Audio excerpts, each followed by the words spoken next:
کیا یہ واقعی آئی ایم ایف کے دباؤ میں آ کر کر رہے ہیں یا ان سے وہ کام کروایا جا رہا ہے جو خان صاحب نہیں کرنا چاہ رہے تھے؟ اس وقت جو ہمیں حکومت ملی جس حال میں، اس وقت بھی جو ہماری ریزرو تھے وہ بالکل ختم ہو گئے تھے. ہمارے پاس صرف 20 دن کی تک ریزرو رہ گئے تھے. آپ نے شہباز سپیڈ کا نام سنا ہوگا، پھر آپ کو سپر سپیڈ نظر آئی ہوگی، پھر آپ کو سپر مہنگائی نظر آئی ہوگی، پھر آپ کو سپر خدمت کے دعوے نظر آئے ہوں گے، اور اب آپ سپر ٹیکسز کا بھی سن رہے ہوں گے.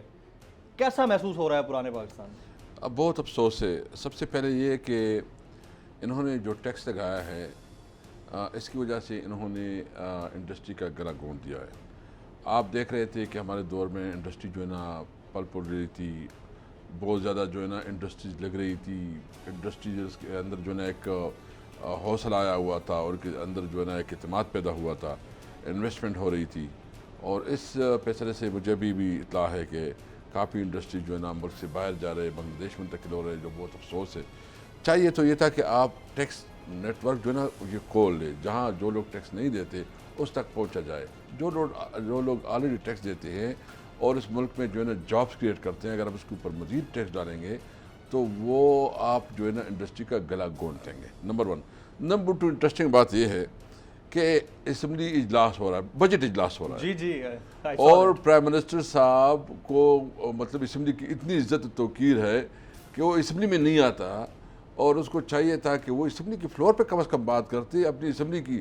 تو اس کا تو مطلب یہ ہے کہ اس اسمبلی کی ابھی کوئی حیثیت نہیں رہی، کہ اس کا اپنا جو امپورٹڈ پرائم منسٹر ہے وہ خود نہیں آتا، اور خود اسمبلی میں جو ٹیکس اناؤنسمنٹ کرتا ہے، جو فائنانس بل ایک قسم کا وہ پیش کرتا ہے، وہ اسمبلی سے باہر. تو یہ بتائیں نا اس حکومت کی کیا ریٹ رہ گئی، اس اسمبلی کی کیا ریٹ رہ گئی.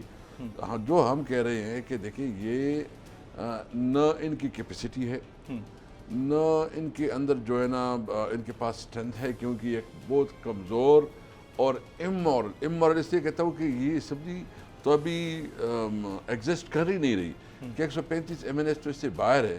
اگر اتنے لیول پہ یہ سہاروں کے ذریعے چل رہے ہوں اور پھر اس کی اکانومی بھی نہیں سنبھل رہی، ملک کا نظام بھی نہیں سنبھل رہا، تو ملک کے اوپر رحم کرے، جائیں عوام کے پاس، عوام کو اختیار دے، جس کو عوام مینڈیٹ دے وہی حکومت میں آئے.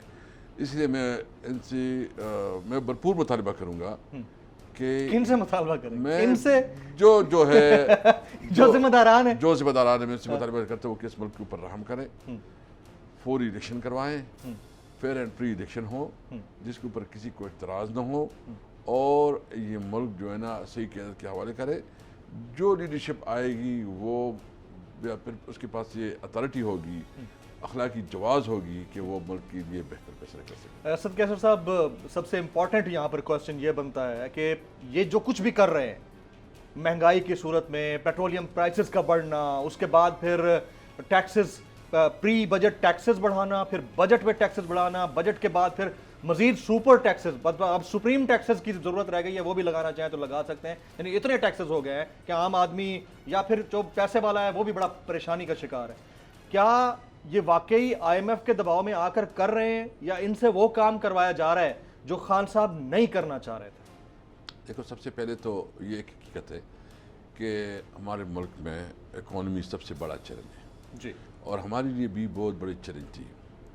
اس وقت جو ہمیں حکومت ملی جس حال میں، اس وقت بھی جو ہماری ریزرو تھے وہ بالکل ختم ہو گئے تھے. ہمارے پاس صرف 20 دن کی تک ریزرو رہ گئے تھے. اور پھر اس وقت ہمارا خان صاحب جو ہے نا وہ اس نے دورے کی، چائنا گیا، سعودیہ گیا، قطر اور دبئی سے ہمیں کوئی فائنانسز مل گئی $12 بلین. اس کی وجہ سے تھوڑا اکانومی جو ہے چل پڑی. سبسکرائب کریں اور بیل دبائیں تاکہ کوئی خبر رہ نہ جائے.